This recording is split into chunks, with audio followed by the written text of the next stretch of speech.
Good morning yummy home. இன்னைக்கு எங்கள் வீட்டில் புசு புசு பூரி. ஆமாங்க, புசு புசு புசுன்னு இருக்குது பாருங்கங்க. எங்கள் வீட்டில் இன்றைக்கி நாங்கள் செஞ்ச பூரி அது என்னவோ தெரியாதுங்க. இந்த ஜோதிகா படத்தில் சொல்லுவாங்கல்ல, அந்த மாதிரி கதை தான். நான் எப்போ பூரி செஞ்சாலும் எனக்கு வந்து புசு புசுன்னு தாங்க வரும். அது பசங்களுக்கு அந்த புசு புசுன்னு போட்டு கொடுத்து அவங்க அது எனக்கு வேணும் எனக்கு வேணும்னு சொல்லி சாப்பிட்றப்ப அதை நமக்கே வந்து ரொம்ப சந்தோஷமாக இருக்கும். ஓகே, நமக்கும் ஏதோ இருக்குது, திறமை இருக்குது அப்படின்னு. ஸோ இன்றைக்கி காலையில் டிஃபனுக்கே வந்து பூரி, உருளைக்கிழங்கு, பட்டாணி போட்டு குருமா செஞ்சோங்க.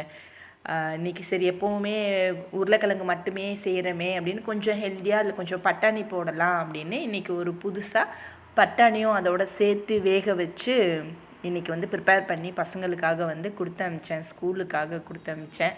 ஸோ அவங்க வந்து நல்லாவே வந்து என்ஜாய் பண்ணி அதை வந்து சாப்பிட்ருப்பாங்கன்னு வந்து நம்புகிறேன்.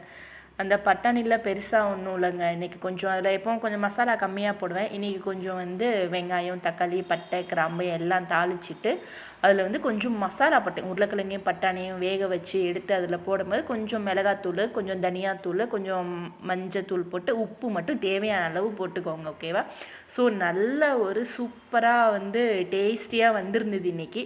நீங்களும் உங்கள் வீட்டில் செஞ்சு பசங்களுக்கு கொடுத்து நீங்களும் என்ஜாய் பண்ணுங்கள். பாய். Tata, take care.